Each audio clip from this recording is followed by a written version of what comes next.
तीन जादुई माखन के घड़े।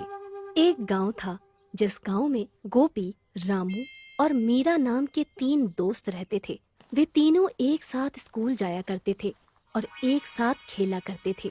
गोपी गरीब लड़का था, उसका घर बहुत छोटा था और वो ज्यादा महंगे कपड़े नहीं पहन सकता था। रामू और मीरा बहन भाई थे और वो बहुत अमीर थे। उनका बहुत सुंदर घर था। दोनों बहुत सुंदर सुंदर कपड़े पहना करते थे। रामू हमेशा अपनी चीजें दिखाकर गोपी को चिढ़ाया करता था, पर मीरा बहुत ही अच्छी लड़की थी। वो गोपी के लिए कभी कभी रामू के ऊपर गुस्सा हो जाती थी। गोपी की माँ शालिनी बहुत ही पूजा पाठ किया करती थी और पूजा करने के बाद पूजा के प्रसाद का एक लड्डू गोपी को जरूर दिया करती थी। एक दिन रामू, गोपी और मीरा तीनों पहाड़ी के पास खेल रहे थे। वो तीनों अक्सर वहाँ खेलने जाया करते थे। रामू ने एक बहुत सुंदर घड़ी पहनी हुई थी। गोपी, तुम जरा संभल कर खेलो ना। देखो तुम्हारी गेंद मेरी घड़ी पर ना लगे। ये घड़ी बहुत महंगी है। मेरे पापा मेरे लिए दिल्ली से लाए हैं। रामू भैया, आप अपनी ये घड़ी निकाल भी तो सकते हो। खेलते समय अगर उस पर गलती से गेंद लग गई तो? बेचारा गोपी दोनों की बातें चुपचाप खड़े होकर सुन रहा था। वो कुछ नहीं बोला। क्या हुआ गोपी? चलो तुम गेंद को मेरी तरफ फेंको। गोपी कुछ उदास हो गया था। वो बोला, मीरा, मुझे अब खेलने का मन नहीं है। कल खेलेंगे। हम घर चलते हैं। हाँ हाँ, चलो चलो घर चलते हैं। शाम भी बहुत हो गई है और मुझे भूख भी लग रही है। आज मेरी मम्मी ने घर में गुलाब जामुन बनाए हैं। चलो चलो जल्दी जल्दी चलो। चलो गोपी, तुम भी हमारे घर चलो। हम तीनों एक साथ रसगुल्ले खाएंगे। नहीं मीरा, देर हो जाएगी। माँ ने जल्दी घर आने को बोला था। कल जन्माष्टमी की पूजा है ना, इसलिए। इसके बाद तीनों अपने अपने घर चले गए। घर में गोपी की माँ पूजा कर रही थी और गोपाल को भोग लगा रही थी। बेटा गोपी, आ जाओ, तुम भी भोग लगा दो। लड्डू गोपाल से जो मांगोगे तुमको मिल जाएगा। गोपी इतना सुनकर खुश हो जाता है। सच माँ, लड्डू गोपाल कुछ भी कर सकते हैं। हम जो मांगेंगे वो हमें मिल जाएगा। हाँ बेटा, वो भगवान हैं। सारी दुनिया वही तो चलाते हैं। आओ, अब जल्दी आओ। मासूम सा गोपी खुश होता हुआ भागकर भोग लगाने लगा। आज गोपी बहुत ही उदास था। रामू की घड़ी वाली बात उसे बहुत बुरी लगी थी। वो अपनी चारपाई पर रात में लेटा हुआ था और सोच रहा था, हम कितने गरीब हैं। हम अच्छे कपड़े भी नहीं पहन पाते और ना ही अच्छा खाना बना पाते हैं। रामू के पास कितने अच्छे अच्छे खिलौने हैं, पर मेरे पास सिर्फ एक गेंद। गोपी सामने की दीवार पर टंगे मंदिर के अंदर लड्डू गोपाल को देख रहा था। लड्डू गोपाल, क्या तुम हमें अमीर नहीं बना सकते? तभी गोपी की माँ वहाँ आ जाती है। गोपी बेटा, तुम सोए नहीं? रात बहुत हो गई है, सो जाओ।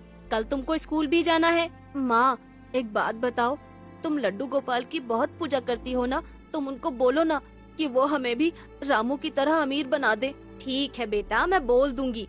बस तुम मन लगाकर पढ़ाई करो। तुम देखना, लड्डू गोपाल तुम्हें बहुत अमीर बना देंगे। चलो अब तुम सो जाओ। गोपी अपनी माँ की बात मानकर चुपचाप सो जाता है। अगली सुबह होते ही गोपी की माँ आवाज लगाती है, गोपी बेटा, जल्दी उठो, तुम्हें स्कूल नहीं जाना क्या? गोपी की आँख खुल जाती है और उसकी सारी नींद खराब हो जाती है। आंखें खुलते ही वो कहने लगता है, अरे लड्डू गोपाल, तुम इतनी जल्दी सवेरा क्यों कर देते हो? अभी थोड़ी देर पहले ही तो रात हुई थी और इतनी जल्दी तुमने सवेरा कर दिया। गोपी ने दीवार पर लगी लड्डू गोपाल की तस्वीर को मासूमियत से देखा और नहाने चला गया। आज जन्माष्टमी है, आज स्कूल नहीं जाना है माँ। गोपी की माँ हंसने लगती है। बेटा, यही एक अच्छा तरीका है तुम्हें जगाने का। गोपी की माँ ने छोटी छोटी 3 मिट्टी की मटकियों में मक्खन भरकर एक प्लेट में सजाकर वो प्लेट गोपी को दे दी। बेटा गोपी, ये तीनों मटकियाँ मंदिर के पास एक रस्सी से बांध दो।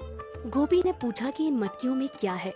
इन मटकियों में मक्खन है और हम आज लड्डू गोपाल को माखन का भोग लगाएंगे। कहते हैं मंदिर में मक्खन की मटकियाँ रखने पर रात को कृष्ण कन्हैया स्वयं आ जाते हैं और माखन खा लेते हैं, और जिसका माखन उन्हें पसंद आ जाता है उसकी सारी मनोकामनाएं पूरी हो जाती हैं। गोपी को ये बात बहुत अच्छी लगती है और वो छुपकर रसोई में जाता है और एक मुट्ठी शक्कर अपनी जेब में भर लेता है। घर के आंगन वाले मंदिर में पहुंचते ही गोपी अपनी जेब से शक्कर बाहर निकालता है। लड्डू गोपाल, मैं आपको ज्यादा मीठा माखन खिलाऊंगा, लेकिन आप बदले में मुझे अमीर बना देना। इसके बाद गोपी थोड़ी थोड़ी शक्कर तीनों मटकियों में डाल देता है और मटकियों को रस्सी से मंदिर के आंगन में लटका देता है। माँ, मैं खेलने जा रहा हूँ। मैंने मंदिर में माखन की मटकियाँ रख दी है। बेटा, शाम को जल्दी आ जाना, आज जन्माष्टमी पूजा है। गोपी अपनी गेंद को लेकर टहलता हुआ पहाड़ों के पास उसी नदी के पास चला जाता है जहाँ वो अक्सर अपने दोस्त रामू और मीरा के साथ आता था। वहाँ जाकर गोपी की नजर एक फूलों वाले पेड़ पर पड़ती है। गोपी सोचता है कि ये कितना सुंदर पेड़ है, चलो इसके नीचे ही बैठ जाता हूँ। गोपी वहाँ बैठकर अपनी गेंद को उछाल उछाल कर खेलने लगता है कि तभी उसकी गेंद उसके हाथों से छूटकर नदी में जा गिरती है और गोपी को तैरना नहीं आता था, इसलिए वो मायूस होकर वापस लौट आता है। रात को गोपी और उसकी मम्मी पापा साथ मिलकर लड्डू गोपाल की पूजा करते हैं और जन्माष्टमी का भोग लगाकर सो जाते हैं। अगले दिन गोपी जब मंदिर के आंगन में जाता है तो तीनों मटकियों के नीचे बहुत सारा मक्खन डला हुआ था। माँ, ये मटकियों से माखन किसने निकाला है? देखो कितना सारा माखन नीचे गिरा दिया है। बेटा, अभी मंदिर के आंगन में तो कोई नहीं गया, जरा मटकियाँ खोल कर देखना। गोपी शरारत करते हुए तीनों मटकियों को फोड़ देता है। मटकियाँ फूटते ही उसकी आंखें फटी की फटी रह जाती हैं। तीनों मटकियों से हीरे और चांदी के सिक्के और नोटों की गड्डियाँ नीचे गिर रही थी। माँ, ओ माँ, जल्दी आओ, देखो इन मटकियों में कितना सारा खजाना भरा है। गोपी की माँ तुरंत वहाँ आ जाती है।